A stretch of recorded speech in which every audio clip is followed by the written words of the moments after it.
live from YouTube. It's wait. Checking the calendar. It's Wednesday night. I know it's a little different of I know it's a little different of a night for me tonight doing this, but right now I'm just doing this because I'm going to be doing I was busy yesterday, so I decided to do my stream tonight. So there we go. So without further ado, if you guys like these videos and these streams and want to know more, right up there is the QR code. So scan that, hit that like button, hit that subscribe button, hit the bell notification for whenever I drop a video. Like Hunter's saying here, evening everyone, smash that like button while you are here. Yeah, that's right, Hunter. Thanks for that. It's who else is here? It's up. Watching you while I work, homie. Glad you're here tonight, Nate. Because tonight we're talking about, as you guys can see in the thumbnail of this, my top 10 villains of all time. So I scoured throughout the entire, and Hunter saying hey to Nate. I scoured all of literature, all of movies, all of television for my top 10 villains list. Some of these are in different genres because they're my favorite villains. So, without further ado, let's get into the first one. This first one comes from the James Bond franchise. That's right. Out of everyone, who could it be? Is it Dr. No? Is it Blofeld? Is it Goldfinger? Is it Oddjob?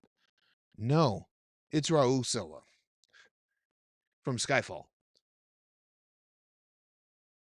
It's Raul Sila from Skyfall. The sole villain of Daniel Craig era to have an indelible effect, Javier Bardem Silva, is James Bond's version of the Joker. This is kind of why I like him, because he's the polar opposite of what Bond is, and doing all that. And we're all better for it. The Platinum Blonde carnivore turned M69 said, and personally wounded Bond in ways far too numerous to count. I see. Hey, Tony. How you doing tonight, man? Everyone said hi to Tony. You're always working, Nate. It seems that way. No, he's not. He wasn't working this past Sunday, when he was on Geeks and Flicks. Nate wasn't working then. And then Nate said, hey, Tony. So, what ways did he affect Bond? Well, Raul Silva.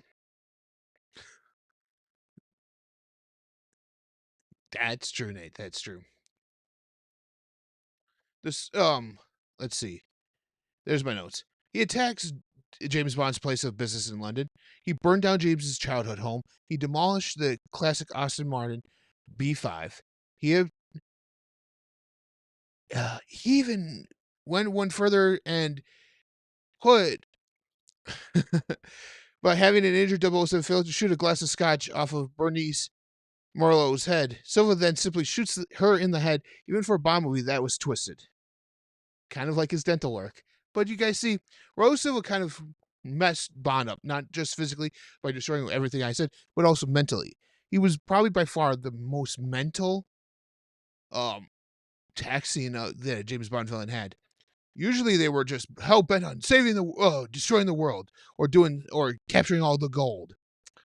But Silva is just wanted to take down MI6, wanted to take down what? He murdered M. He murdered M. He takes everything from Bond, which kind of makes it an awesome villain in that aspect. Tony saying hi to Hunter. Keep that money coming, Nate. Yeah.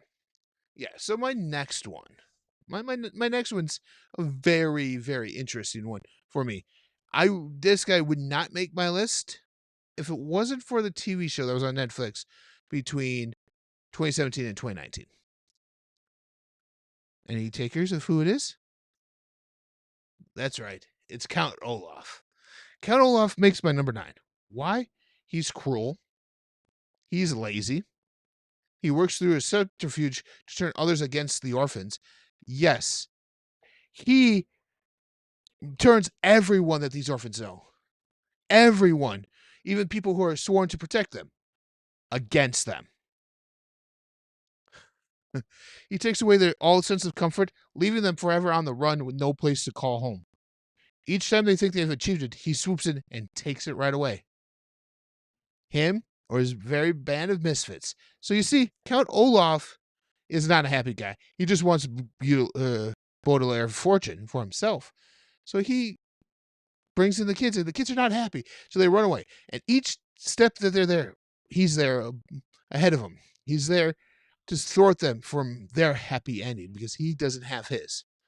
This is why Olaf is just sadistic. He's cruel, he's lazy, and he turns everyone against these orphans.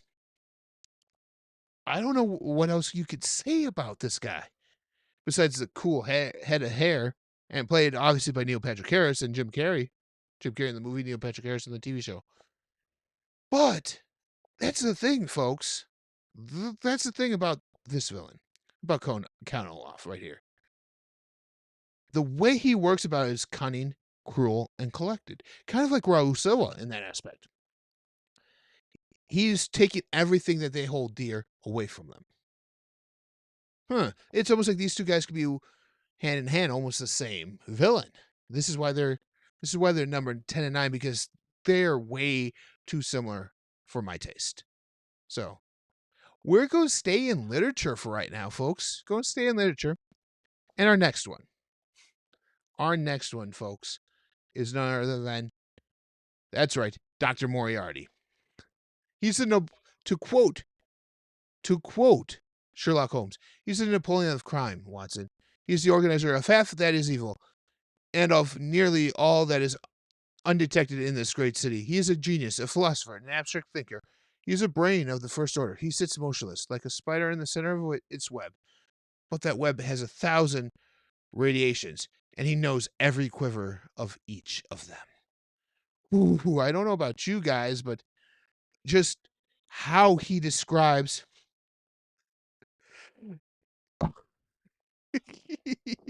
he kind of does.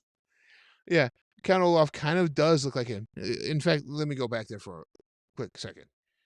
Yes, he looks like Mr. Burns. He does look like Mr. Burns Hunter. Okay, we're on Moriarty. And here's the strange thing about Moriarty. In the entire run of Sherlock Holmes, he's only mentioned once in the novella, The Valley of Fear, and in another 4 stories. That's it. He's a very small part of Doyle's canon. More to the point, he doesn't make a real appearance in any of them. Yes, he visits Sherlock Holmes in his rooms at 221B Baker Street at the start of The Final Problem and wrestles with him at the end, but we never actually meet him personally. Both times he is described as reported speech. He is described in reported speech. And although Watson glimpses a tall man pushing his way furiously through the crowd at Victoria Station, we don't see him ourselves, and we only have Holmes's words for what he actually exists. So you see here, we have here a villain who, hey Rob, how you doing? We have here a villain who toe to toe is as smart as its hero. Dr. Moriarty was created in a way that he's mysterious, but yet but is yet the nemesis of Sherlock Holmes, period. In recent history, in recent lore with Sherlock Holmes, he's become his main villain, which he should be, because he's definitely the mind behind all the organized crime in that city. Hunter saying hi to everyone. He does get an appearance on the TV show. Yes, he does. He is. We do see him not just in the Sherlock Holmes movies, but we also see him in 2 other things. We see him in the TV show Sherlock. We also see a version of him in Elementary, but he's also the villain in League of Extraordinary Gentlemen. Yeah. Dr. Moriarty is the villain in League of Extraordinary Gentlemen. Alan Moore wrote him as a villain in one of the books of the League of Extraordinary Gentlemen, just so that way they would have someone who could outthink anyone on that team. And they would have to try and figure out how to do it themselves. That's the only reason Alan Moore said he put Moriarty on there. Emmett. My top villains are Lex Luthor, Smog, John Kreese, Lord Shen, Syndrome, Agent Smith, Memon, Lord Voldemort, Joker, and Killmonger. Emmett, that's a very good list. That's a very, very good list. Robert saying hey to Hunter. Oh. Jerry saying, what's up? What's up, Jerry? How are you doing tonight, man? Hunter saying hi to Emmett. Robert saying hey to everyone. Jerry saying hi back. Robert saying hi. Tony waving. Hunter saying hey to Jerry, and he's waving too. And here comes Jerry saying Hunter. So you see, he's only described in the books as a tall, skinny man. He's pulls the strings in the city where Sherlock Holmes takes place. Never seen. Sherlock Holmes says he's met him. Watson's never seen him personally, and we only get speech from him. This is what drew me to the character, was because he's mysterious, but yet he's still Sherlock Holmes' equal. He's mysterious, and yet Sherlock Holmes is equal, folks, because it's that mystery of the unknown. It's that whole mystery of the unknown. And you see, because of that, that's what drew me to this character. He's an unknown entity in the world of Sherlock Holmes. We know he exists. We know he's the bad guy. But why is he described? Why don't you see him until later on in the series? Even in the TV show, he's mentioned, but you don't see him until later, much, much later. Why? Why? Because he's Sherlock Holmes, but a bad guy, but a villain. If that makes any sense to you guys. He's the same but different as Sherlock Holmes. Or Sherlock Holmes is nothing but good. Moriarty is nothing but bad. So this next one, kind of is one that I love this franchise. This next one, I kind of like this franchise wholeheartedly. It's one of my favorites. No, it's not Batman. Sometimes you wonder if he's a fake. I never thought of that. I never thought of it that way. Is Moriarty a figment of Holmes' psychosis? I think so. I think Sherlock Holmes knows that there's no one better than him, so he creates Moriarty as a way to say that there's someone out there just as smart as he is. That's an interesting take, Hunter. That's an interesting take. My next one, like I said, is my favorite franchise. And it's the T-1000. That's right. Robert Patrick brings the T-1000 to life in Terminator. When looking at something to present a challenge to the hulking cyborg from Arnold Schwarzenegger's original Terminator, James Cameron can see something a little more complicated, even more driven, able to turn itself into almost anyone and anything. Some laws of physics can be damned. Robert Patrick was the man chosen to play the cunning metal killer. And that scene where he's running after the car, that's really Robert Patrick running and actually keeping up with the car. That's not special effects. That's not camera tricks. That's actually Robert Patrick doing that. But what makes me like this character is not just the shape-shifting abilities. And he could be anyone. The first time we actually see this guy, the first time he interacts with John Connor, he's killed his parents. He's dressed up like his mother or his foster mother, and the real one is actually stabbed right through the head with his arm.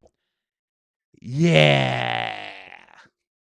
We know what we're in for. We're in for a Terminator that could be anybody. Whereas in the original one, he's just the cyborg. And in subsequent films, and even the Sarah Connor Chronicles on TV, they were all still robots. Well, they also had a T-1000 in the Chronicles too. I always thought they should take this and expound it a little bit more and do nanites. I think nanites would probably be a good choice to do it, because it's not liquid metal, it's robot nanites that could go into your technology. Think about that. You go into the technology and could track John Connor a lot better nowadays. Yes, Hunter. What is Hunter saying? He's actually a sport runner, and they told him to slow down. He kept catching up with the John to the parking garage on the motorcycle. Yeah. That's just amazing right there. That's amazing, folks. How that happens. Hunter's laughing. But you guys see, he's Schwarzenegger's version might be more famous for never stopping, but with Patrick's slinky shape changer, you might never see him coming until it's too late. Like I said, with with John Connor's foster mom, until it was too late, you don't see him coming. And see, that's the thing about him. You don't know where he is. He could be anybody. He could be anything. He could even be me.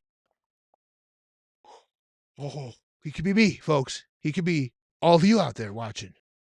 He could even be Robert Patrick. You never know who he's going to be.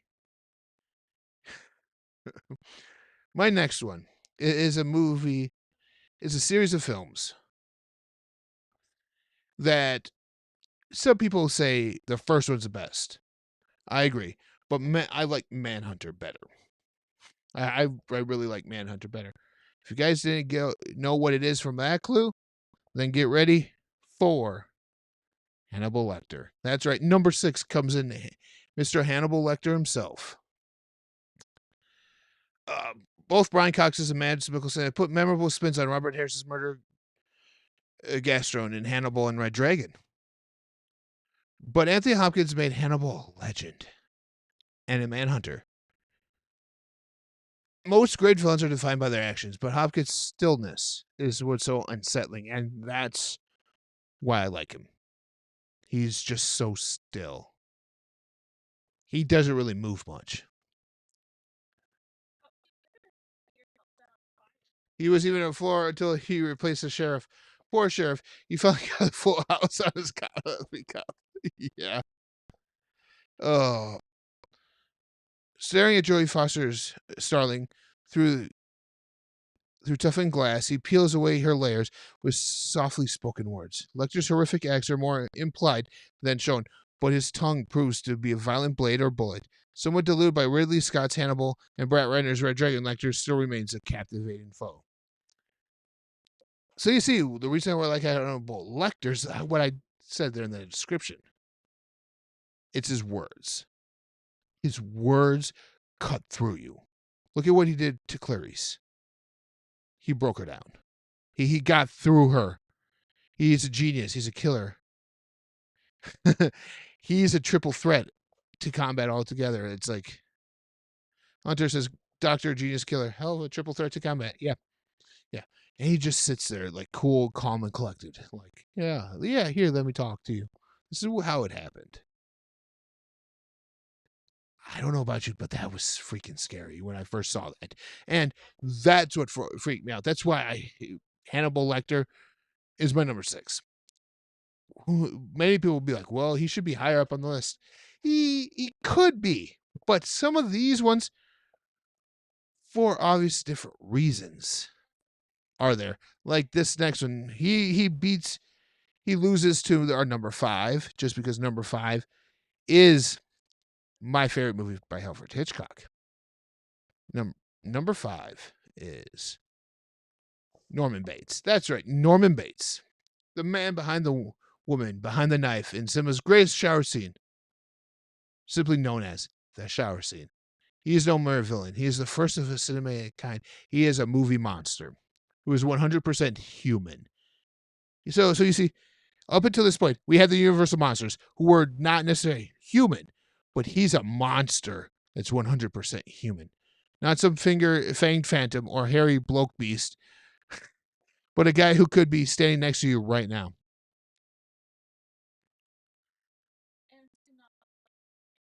Take care, everyone. I'm going to check out Afraid. Oh, I'm sorry I'm scaring you, Robert. I'm sorry I'm scaring you tonight, man. But here's the thing. Don't be afraid, man. But I know why you're checking out. You worked all day. Have a good one, Robert. Stay safe out there where you live. Norman, great choice. Yeah. But a guy who could be sitting right next to you. Someone who you'd never suspect of wanting to harm even a fly. He even says it. Let it be said that mother would never hurt a fly. Fun with Afraid, Robert. Oh, you're seeing the movie Afraid. Ah.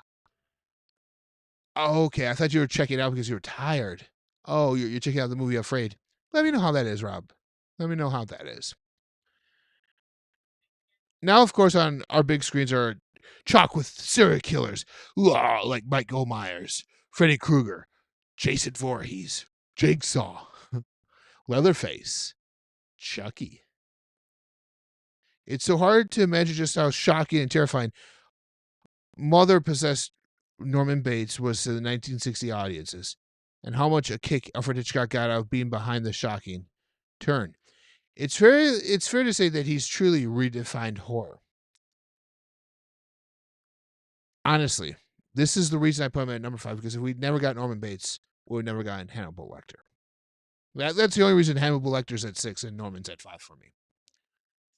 Because that whole thing right there, Norman Bates is Hannibal Lecter, except he's not a cannibal. But Norman Bates is just, look at those eyes.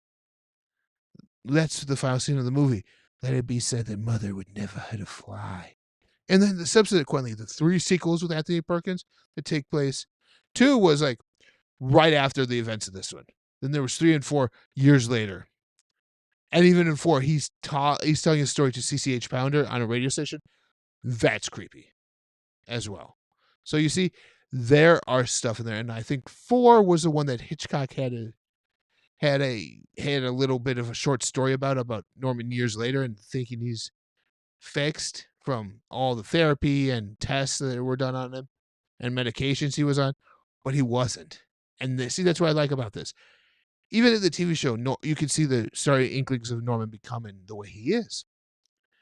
He's just a normal guy whose fixation on his mother drove him crazy. But see, he's a psychopath. He's schizophrenic. Sorry, not psycho. He's schizo, which he has dual personality disorder. So he really thought Mother was alive, and Mother was doing this. Not that it was actually him doing it. And there was kind of that little play that, like, is she really alive? Is this really her doing it? Until you get the reveal in Psycho. However, some may still say, was it truly Mother who did this, or was Norman's psyche all gone? Like they're wondering, is Norman's psyche all gone, and he was just Mother? we really don't know. They have hinted that fact that he's just Mother now, and nothing else is there for him. So he's my number 5. Number 4 is one that many people be like, oh, he should be higher up on the list. He was on my Emmett's list. Number 4 for me is the Joker. I could have used any picture I wanted. I just had to go with Jack Nicholson's because I find that picture right there creepy. And to me, Joker is a creep. Joker, from his comic book roots as a maniac, yeah, he was just a maniac, a force of chaos in the comic books. Through a campy incarnation brought to movie and TV screens by Cesar Romero, the Joker was always a figure of fun. Shout out to Mark Hamill's cartoon take. Tim Burton and Jack Nicholson found some darker shades in the 1989 big screen movie. But it's not hard to argue that Chris Nolan and Heath Ledger found the perfect form for the character when he entered the more grounded film universe of The Dark Knight. Ledger's Joker is a thing of ugly beauty, a man who would do anything to achieve what he aims at. And paraphrase the words of Michael Caine's Alfred, he just wants to watch the world burn. Then in Todd Phillips' Joker, we get a chance to see him shine on his own, minus the bat, played here by Joaquin Phoenix, to an Oscar-winning effort.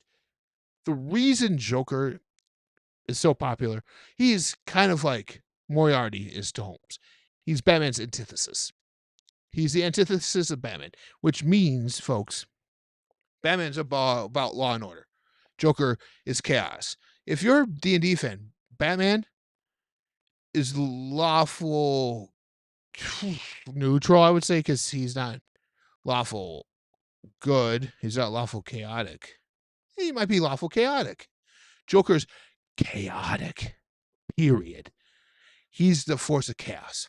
Even Dr. Fate in the comic books has said Joker is the embodiment of chaos. There's law, there's order, there's law, there's order, and then there's chaos. Joker's the embodiment of that chaos. Why? Because he's just a maniac. he just wants whatever he wants, and he doesn't care who he hurts to get it. Yes, he's played it longer than anyone else as Hunter. 20, 30 years. The last thing he did was Crisis on Infinite Earths Part 3. No, sorry, Mark Hamill did not do that. That was Kevin Conroy who did that. I think that was Troy Baker who did the Joker on there. I will have to look that one up, but I know Kevin Conroy was in there. Mark Hamill, once as Kevin Conroy died, said he's done being Joker. But in video games, cartoons, even the voice in Birds of Prey TV show, even the voice of in the Birds of Prey TV show, Mark Hamill was a Joker. So he's been around for about 30 years as the role, period. No other actor can say that. No other actor can do that. Like, Hugh Jackman can't even say he's been Wolverine for that long. Mark Hamill went through being a voice of the Joker to being in costume on Birds of Prey, just for the opening title sequence, to going to back to cartoons, to video games, back to cartoons again, doing the voice. He's been doing it for about 30 years. And he says he's done. We need more takes on the Joker than just his. That's why it makes Joker very interesting, because you could do many different takes and say, hey, wait, there's more than one Joker. DC explores that in their Black Label, 3 Jokers. So if you guys haven't read that, I suggest you guys check that out. It's a fantastic work. It's saying there might have been 3 Jokers running around Gotham this whole time. The Agent of Chaos, the Red Hood, and the comic. Such a good one. Sarah's here. How are you doing tonight? Okay, so we're going into number 3. Number 3 might be a bit surprising to people, but my favorite villain of all, my number 3 favorite villain is Scar. That's right, Scar. Why Scar? Why Disney villain? He's cruel, manipulative, highly intelligent, narcissistic, deceitful, treacherous, witty, charming, and a mess of other things. Yes. His relationships with Simba and Mufasa are both deeply innate and yet one-sided. Scar was deeply loved by both his nephew and his brother, and he was willing, even eager, to sacrifice both of them to ensure his own rise to power.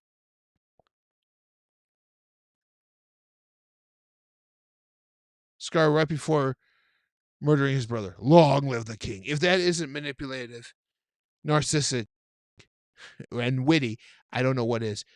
But he's always highly successful. He spends years convincing everyone he's a loving brother, a dutiful uncle, allowing him to carry out the plans mostly unchallenged.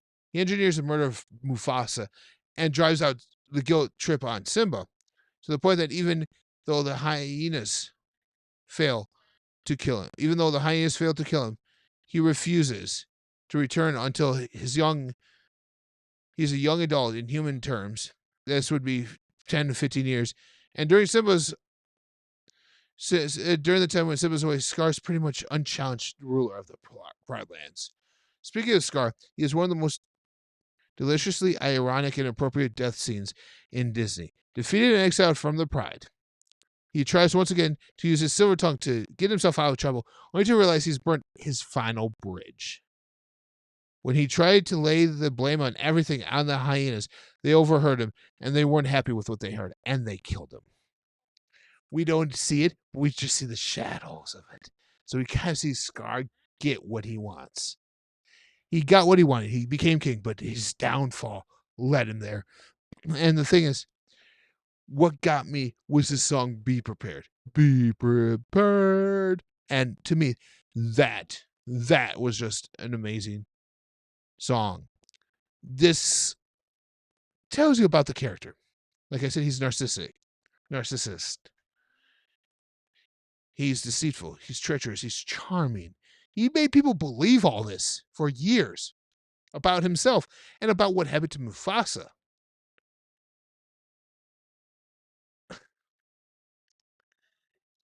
I don't know if this could be topped. Like when I was younger, I thought Scar was the above all epitome of villainy because he let everyone do that. He murdered his own brother. He let his nephew run away, taking the blame, being guilt-ridden about that, and never said a word. I thought for years Scar was the top villain of all time. That was until I read the extended lore of this next one. That's right. Number 2.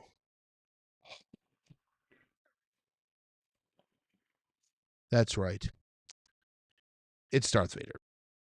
Rest in peace, James Earl Jones, whose voice made this villain very iconic. Many people would say Darth Vader would be the best villain of all time. I can see why. I can see why they would make that argument.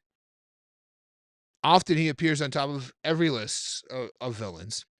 As a character, he has more than lasting impact than the blast that took out Alderaan. Sure, the revelations of his younger years might not have helped the mythos, but it didn't hurt it either. A blend of tragic figure and evil presence, Vader's story takes all the great twists and turns and even ending in redemption with the help of his own son, Luke. With the looming presence of David Prowse and the booming voice of James Earl Jones, Vader stalks across the screen and inspires awe in every scene. He also wears a mean cape, which not many men could pull off. But here's the thing. Yes, recipes, Mr. Jones. Sarah's saying hey to Tony, and she mentioned to Hunter. Hunter said it was Sarah seen it what way it was spelled. Yes, it is. And she says it's without the H. So there we go. Love Earl. Yeah.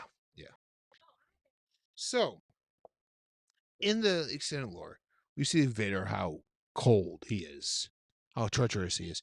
Even the Emperor is afraid of him. Even the Emperor is afraid of him. Probably by far the best crafted villain in the entire Star Wars mythos until they came up with Revan. Probably by far the most villainous thing there. Because he has nothing to live for. Fear led to anger. Anger led to hate. Hate led to the path of the dark side. He lost the love of his life. His kids want nothing to do with him. He is now a man alone. Mostly machine. But dark and twisted. The exact opposite of my favorite villain. Which is my number 1. My number 1 is Mr. Freeze. So Victor Freeze is my number 1 villain. Why?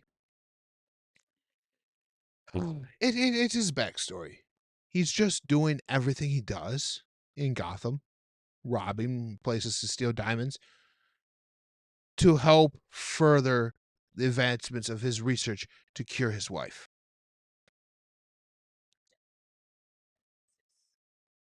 Yes, he did, Hunter. I'm reading the. He was supposed to be rebalanced the Force, and in the end, he did. Yes, not in the way the Jedi's thought, but he did bring balance back to the Force. He did. It's funny that I had 2 James Earl Jones movies as my 2 and 3. Not planned, but that way.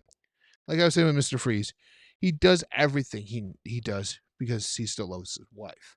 And he's trying to bring her back from this disease that she has. To where he froze her. And every ounce of little money he gets from robbing stores in Gotham or pulling heists is because of her. Looking for a cure with no regards for others because of his cold heart. His cold, iced heart. Or I was going to say heart of ice. That's what I was going to say. Looking for a cure, but with no regards to others. Yeah. Yeah, you see, because he wants what's there just for him. Hey, Tiana, how you doing tonight? But here's the thing. Here's the thing. Mr. Freeze does it for love. That's why he's my favorite villain of all time. Favorite Batman villain. Favorite villain, period, of all time. What he's doing is he's doing it for love. And that's not the most noble thing ever. Even to the point in Arkham, when he's in Arkham, he's allowed his suit. He's allowed to continue on his work. No other villain is allowed to do that. Why? Because Batman and the cops see something in Victor. You see something in Victor that they could probably change. If not necessarily change, but become something new. Bring himself back. And like Uma Thurman says, you should see, I pulled the plug. To quote her, you don't want to pull the plug on Nora because you're going to get inside of Mr. Freeze you don't want to see. And if you've read the comic books, you know what I'm talking about.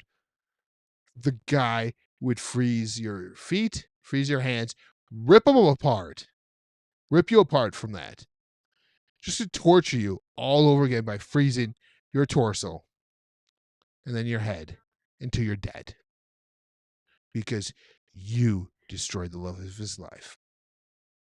The reimagining of this character in the White Knight series, where it was Victor Von Fries, part of the Von Fries family in Germany, where he would do experiments when he was a Nazi in concentration camps about cryostasis, to the point where in that comic book they had you believe that Hitler was still alive. Was still alive for that. So it's like, okay. The reimagining of him in a more realistic setting works, and that shows it. Matt Reeves. Everyone, make a short of this right now. Record this part, make it right here. Matt Reeves, please bring in Mr. Freeze into your world. It makes the most sense. You can say he is part of the organized crime families doing cryo projects because hydroponics grows plants. Hydrotherapy helps reduce muscle stress. Ice baths help reduce muscle stress and work up your heart rate so that way you can de-stress. So you see, you could make him like that, and then all of a sudden something happens. Something happens that just allows him to go crazy and make everything about ice. So, ladies and gentlemen, that was my top 10 list. That was my top 10 list, folks. And I hope you guys enjoyed that list. And as always, thanks for watching. I'll be back on Tuesday. This was just a special night tonight. And as always, remember, see that QR code right there? Click that. That goes straight to the channel. I just posted 2 shorts throughout this past week about Michael Keaton and Winona Ryder filmographies that are underrated. So check out those shorts. Because Beetlejuice is out. So check those out. And as always, hit that thumbs up button. Hit that subscribe button. Hit that bell notification for whenever I drop a video. Yeah, into the series. Yeah, that would be cool. It would be something different. Mm-hmm. All right. So without further ado, I want to say good night. Stay safe, and God bless each and every one of you. Bye.